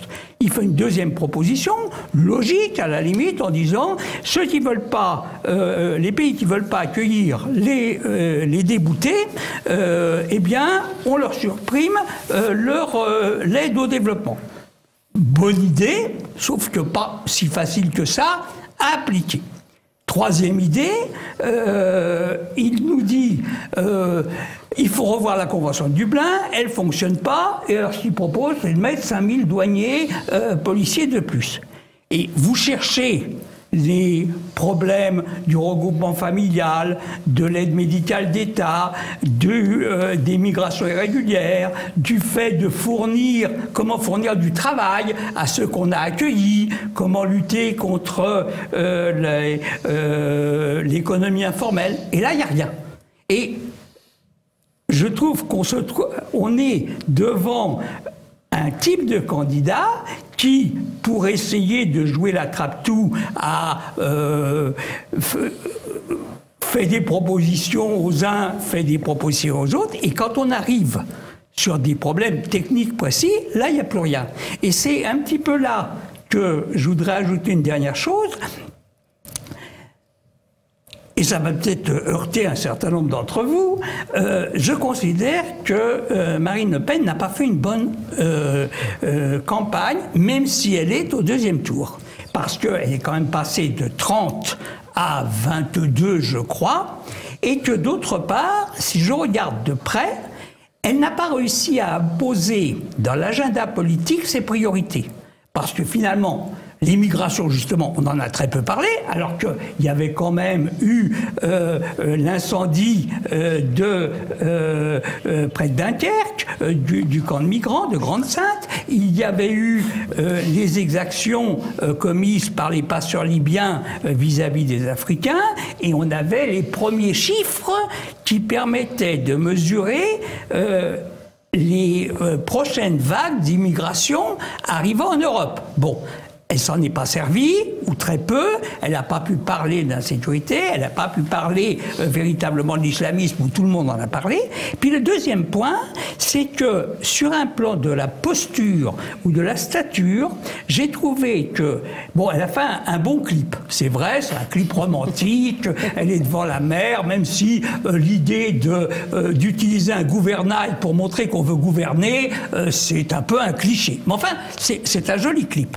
Mais capitaine de pédalo. Voilà. Non, mais c'était nettement mieux que ça. Elle était à la barre. Bon, mais d'un autre côté, dans les débats, même, je vais dire, presque dans la posture qu'elle a prise, dans la façon dont elle s'habille, dont elle se maquille, etc., elle n'a pas réussi véritablement à s'imposer, et surtout, et je terminerai là-dessus, elle n'a pas joué la jeunesse.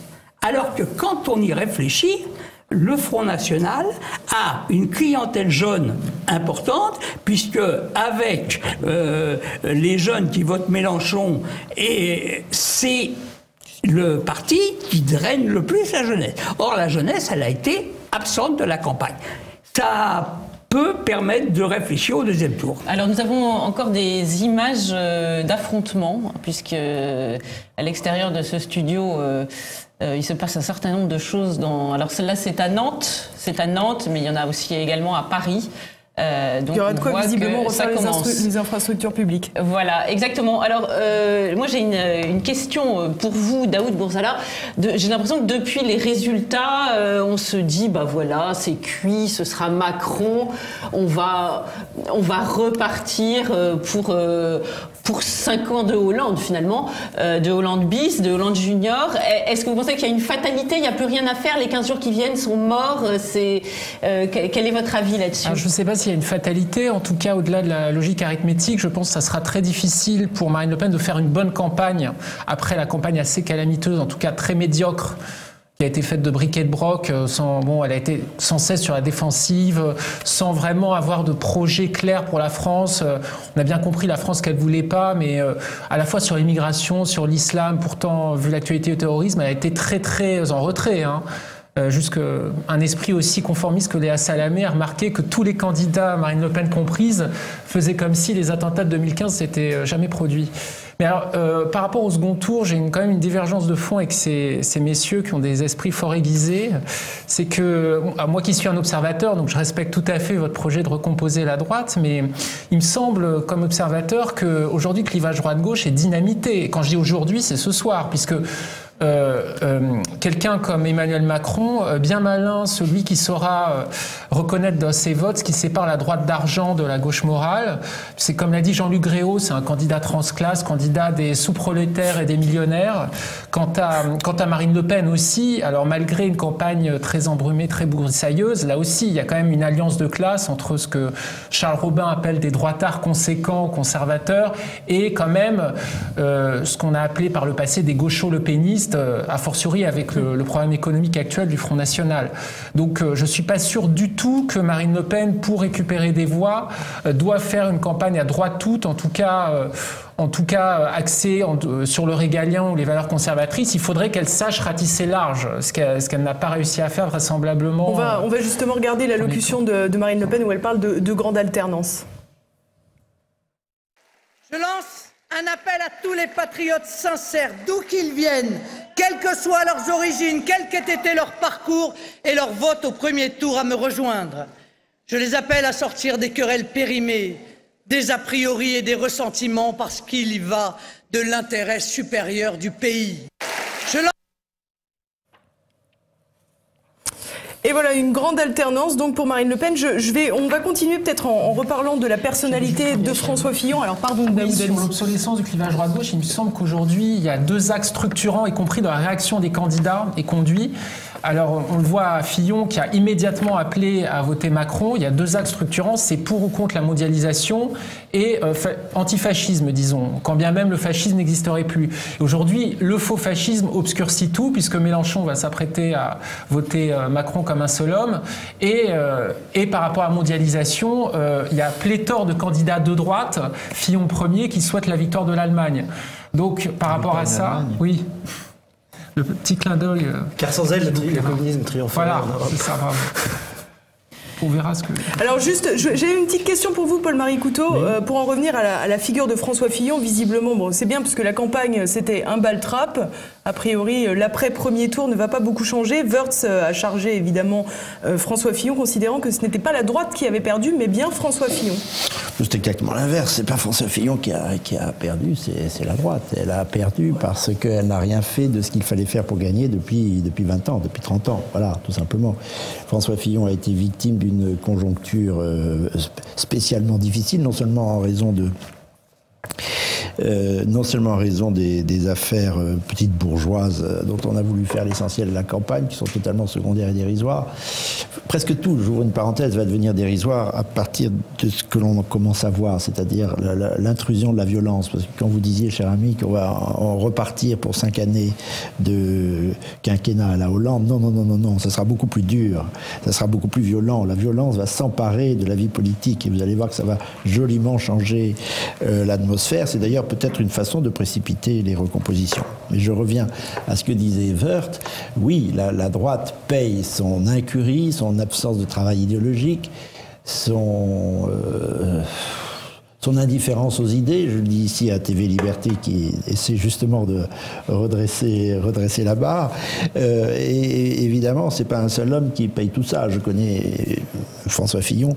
Je l'ai soutenu parce que je pense qu'il est beaucoup plus à droite qu'on le dit. Il a été saboté. Et d'ailleurs, avant les affaires en question, il commençait à baisser parce qu'il se sentait obligé d'afficher les vieux chevaux de retour. De donner des gages. Et de donner des gages, des gens dont on ne voulait plus, alors qu'il pouvait incarner une droite entièrement neuve et nettement plus droitière sur bien des sujets, vous savez, y compris en politique étrangère, réintroduire la Russie au Proche-Orient, réintroduire la Russie en Europe, et donc dynamiter complètement l'Europe allemande. C'était extraordinairement... La Russie s'introduit très bien son livre. Non, il faut, au contraire, il lui faut une porte d'entrée à la Russie. Et la France aurait pu être cette porte d'entrée en coupant le jeu allemand qui veut avoir l'exclusivité de la relation avec la Russie. Là, c'était vraiment une révolution introduite par François Fillon, à bien regarder de près les programmes. Donc je pense que c'était un excellent candidat, malgré son autorité naturelle a permis de garder le cap. Mais en réalité, il a été sapé par les siens et il est victime d'une étourderie fondamentale, étourderie au sens précis du terme, de la droite depuis 25 ans. Ce à quoi il faut porter remède très vite. Il est un peu plus de 22h25 et on va écouter la déclaration de François Fillon. l'extrémisme ne peut qu'apporter malheur et division à la France. Dès lors, il n'y a pas d'autre choix que de voter contre l'extrême droite. Je voterai donc en faveur d'Emmanuel Macron. J'estime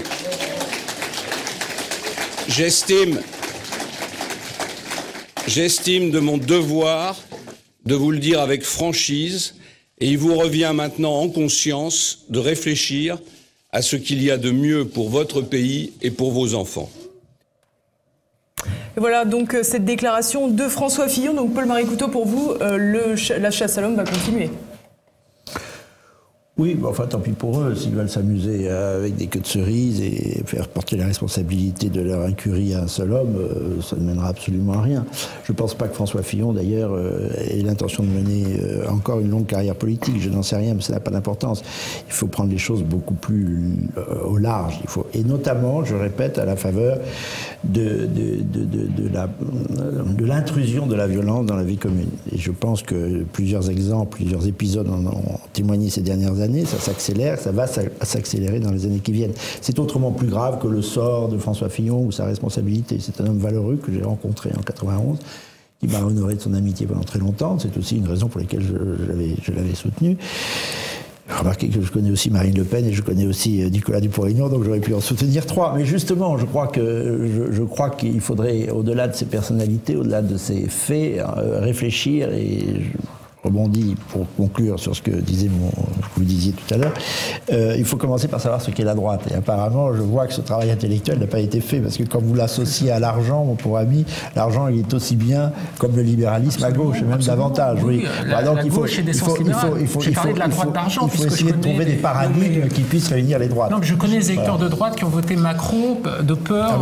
Certainement, mais ils ne sont pas nécessairement de droite dans ces cas-là. Il faut savoir de quoi la droite est faite. Mais parce qu'il faut faire du travail intellectuel sur le sujet. Alors pour parler de vraie droite, Benoît Dumoulin, on vient d'apprendre que Sens commun ne donnerait pas de consigne de vote. Vous en pensez quoi? Alors déjà, je pense que c'est sage dans la configuration actuelle d'en rester, du moins de ne pas être dans le jeu du système et de ne pas appeler à voter Macron. Donc je salue déjà le fait que Sens commun n'appelle pas à voter Macron. Voilà, n'appelle pas à voter Macron, c'est déjà une très bonne chose. Après, moi ce que je voudrais dire... à voter Le Pen. Hein, c'est autre chose.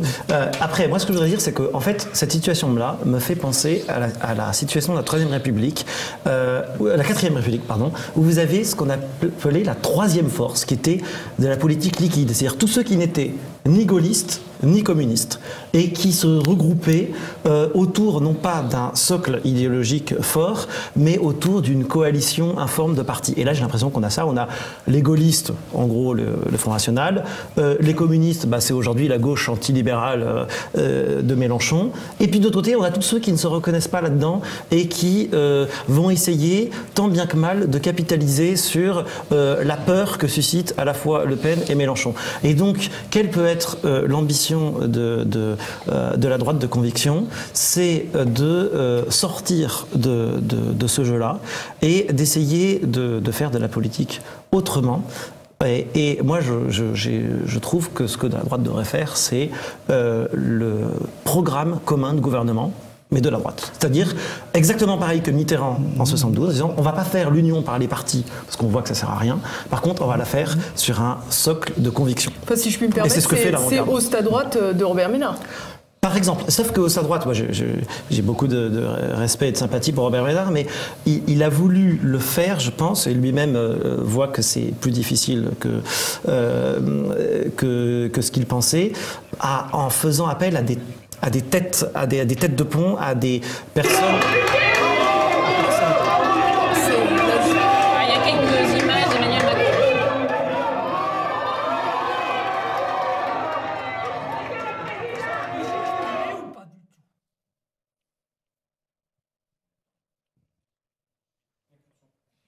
Alors, Jean-Paul Gourevitch. Je ne partage pas du tout ce qui vient d'être dit là.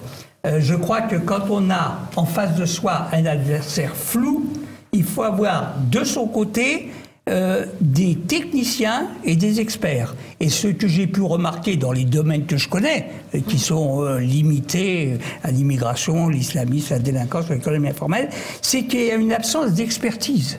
Et si on ne fait pas un travail d'expertise, on ne peut pas pousser son adversaire à développer véritablement une thèse et à montrer que cette thèse ne tient pas debout. Et je regrette, et j'ai pu le constater en interrogeant justement sur les problèmes de migration les différents partis et les différentes associations, qu'il y a un déficit d'expertise extraordinaire. Les gens parlent de ce qu'ils ne connaissent pas. Et que, en plus, quand on parle d'immigration, on a l'habitude de parler de l'immigration. Or, l'expatriation, c'était le fait de laisser partir chaque année 80 000 à 120 000 personnes qui ne reviendront pas et dont on a payé la formation, la santé, le cadre de vie et qui ne vont rapporter aucun dividende au pays, c'est quand même extrêmement grave. On ne s'est pas demandé comment empêcher, comment inciter les gens à ne pas partir et comment inciter ceux qui sont partis à revenir. Alors on apprend que Marine Le Pen arrive en tête dans les Alpes de Haute-Provence, c'est pas très étonnant. Je veux revenir simplement sur le François Fillon et la droite républicaine, vous l'avez dit tout à l'heure. On pourrait imaginer que Sens Commun, par exemple, appelle à voter Le Pen, puisque Sens Commun s'est construit à partir de la Manif pour tous. Si on observe objectivement à froid le programme sur ces questions-là de Marine Le Pen et de Macron, il n'y a pas photo, comme on dit. Alors comment expliquez-vous ça? Il faut regarder l'avenir. Alors l'avenir, c'est d'abord, grand 1, se mettre enfin au travail intellectuel. Bon, c'est tout ce qui est la unie, comme disait Peggy. Il faut trouver des paradigmes communs à la droite, sinon on ne la réunira pas. Bon, ce travail n'a pas été fait. Mais, à plus court terme, il faut créer un rapport de force à la faveur du second tour, et puis essayer, in extremis, de créer une majorité aux législatives en juin. Une majorité qui ne permette pas à Macron de faire ce qu'il veut. Et vous savez, ça va être très très difficile. Et justement pour ça, il faut commencer par faire un rapport de force, par faire en sorte que Marine Le Pen soit assez haut face à Macron. Je crois qu'on la donne autour de 38 ou 40%. Si elle atteignait 40%, ça serait déjà l'amorce de quelque chose, car elle l'atteindrait presque seule. Il suffirait d'un agrégat supplémentaire, peut-être Dupont-Aignan qui a annoncé Monts et Merveilles, on l'attend. Ça donnerait un peu de cohérence à sa démarche, parce que jusqu'à présent, il a surtout fait chuter Fillon. Mais enfin, bon, il peut se rattraper en appelant à voter pour Marine Le Pen, ainsi que d'autres mouvements de la droite nationale. Je n'ai rien, j'allais dire, je n'ai rien à voir avec Sens Commun. J'ai beaucoup de sympathie pour Sens Commun, mais je ne peux pas parler en son nom. Ça me paraîtrait tout à fait naturel que des mouvements comme celui-là et d'autres, je citerai Le Ciel, par exemple. Au hasard. Parti petit, mais que j'aime bien.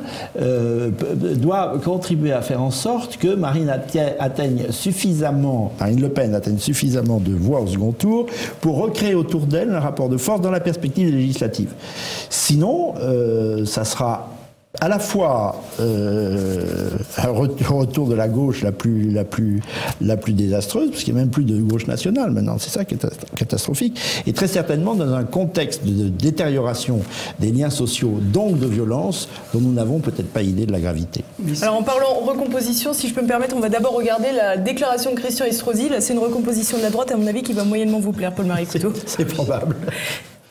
Donc j'appelle donc tous les citoyens de notre pays à voter en faveur d'Emmanuel Macron. Il est désormais le candidat de tous les Républicains. Alors évidemment, à la recomposition de la gauche, monsieur Estrosi, surtout en disant cela. Moi, il me semble quand même qu'on se trompe si on pense qu'il s'agit d'obtenir l'accord d'un certain nombre d'appareils, l'accord d'un certain nombre de candidats pour que Marine Le Pen casse le plafond de verre des 40% et qu'elle ait un rapport de force positif. Voilà. C'est pas les appareils qui vont jouer, c'est pas Sens Commun, Le Ciel ou autre, c'est les électeurs eux-mêmes. Or, il y a deux fractures qui sont bien visibles. Vous les avez citées d'ailleurs. Il y a une fracture mondialisation, patriotisme d'un côté, et il y a une fracture les grands et ceux qui ont l'argent et les petits. Il faut jouer sur ces deux fractures-là.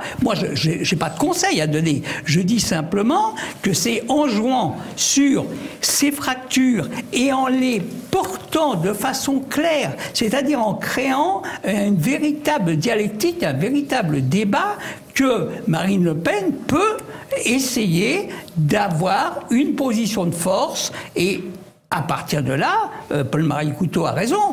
Si elle a une position de force, ça peut entraîner des recompositions de la droite, etc. Juste une phrase. Et justement, il faut reprendre l'idée du Moulin tout à l'heure, qui me paraît excellente. Il faut faire, pardon, excusez-moi, mais j'ai trouvé ça très bien. Il faut créer un rapport de force et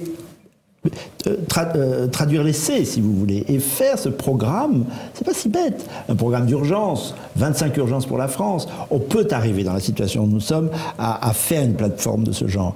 Et là, pour les législatives, c'est à mon avis la seule formule gagnante. Mais elle est très difficile à jouer. C'est pas pour ça qu'il ne faut pas la jouer. Les plateformes n'ont jamais véritablement mobilisé les foules. Qu'on fait un programme commun, Dumoulin parlait du programme commun de 1974, ça a eu son efficacité, qu'on fait 81. Hein. Mais comment vous allez mettre à la table Républicains et Front National? Ah non, mais attendez, parce que vous avez toujours parmi les Républicains les vieilles badernes, quand on pense qu'existe encore Raffarin et autres. Oui. Non, mais il ne s'agit pas de ça. Il faut faire émerger. Il s'agit de qui concrètement? Il faut faire émerger parmi les Républicains. C'est pour ça que la question de sens commun est intéressante, mais il y en a bien d'autres. Becbédé, par exemple, je crois que c'était. Non, mais des gens qui ont un poids politique. Il faut qu'ils en acquièrent. Hein, et puis voilà, vous savez, non. Non, mais dans l'histoire, on peut très vite changer de statut. Vous savez, si Marine Le Pen crée un rapport de force convenable, si on l'aide à le faire, et si ensuite elle s'ouvre à des personnalités comme Charles Becbédé que je viens de citer, mais il y en a bien d'autres, je ne devrais pas faire une énumération parce qu'on va faire des jaloux et mécontents.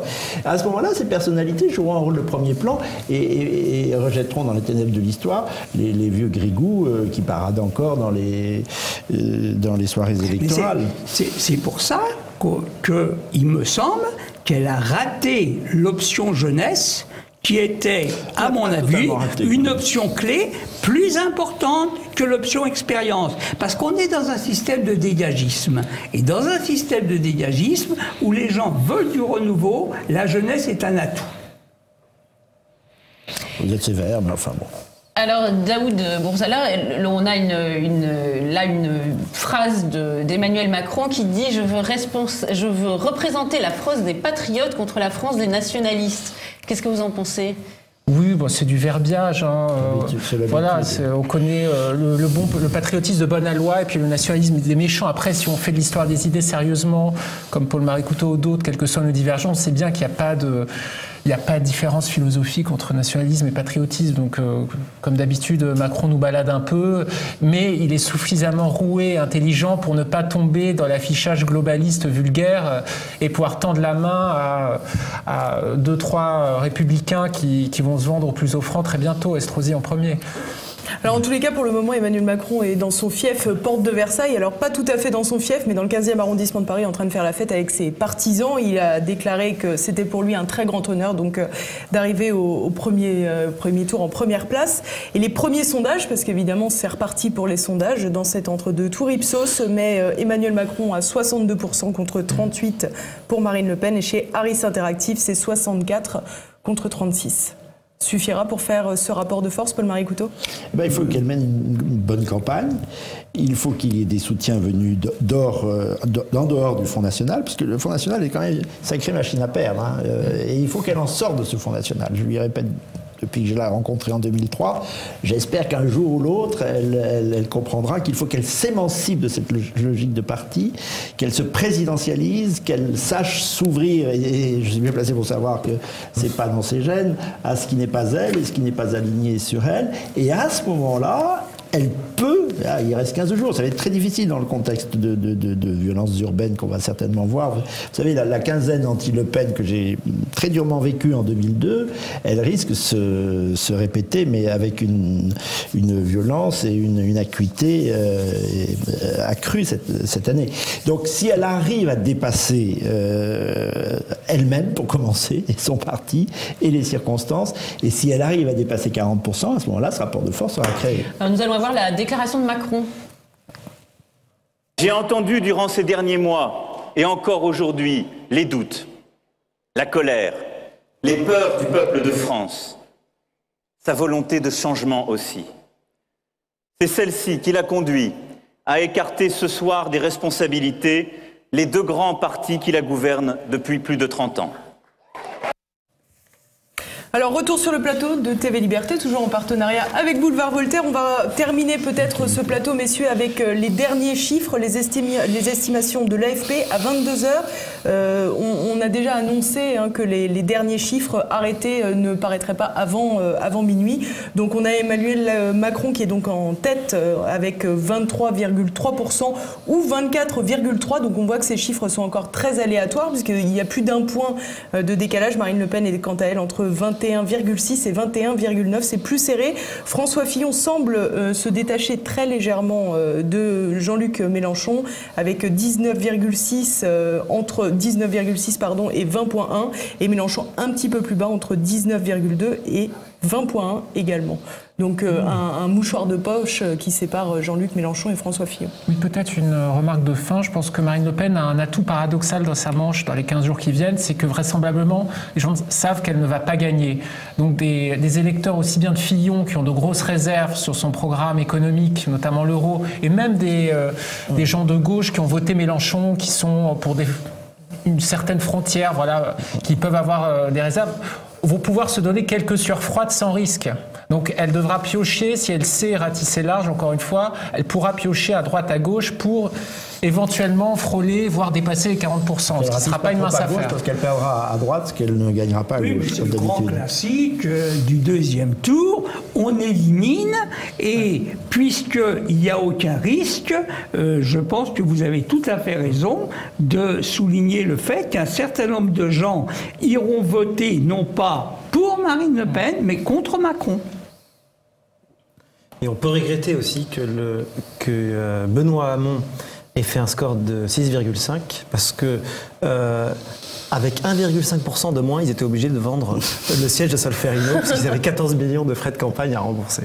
C'est sur ce trait d'humour qu'on va se quitter, Gabrielle Cluzel. Exactement. Merci à TV Liberté d'avoir accueilli Boulevard Voltaire. Mais c'était un plaisir. Merci à tous nos invités d'être venus pour ce grand débrief. Et à tous nos techniciens qu'il faut jamais oublier, parce que sinon ils font grève et on ne fait plus rien. Voilà, ils sont charmants en plus. Merci beaucoup et à demain sur TV Liberté. Vous aurez bien sûr rendez-vous la semaine prochaine, dans 15 jours, le 7 mai prochain, pour le débrief du deuxième tour de la présidentielle avec Martial Bild et Gabrielle Cluzel. Et Élise Blaise. Bonsoir à tous.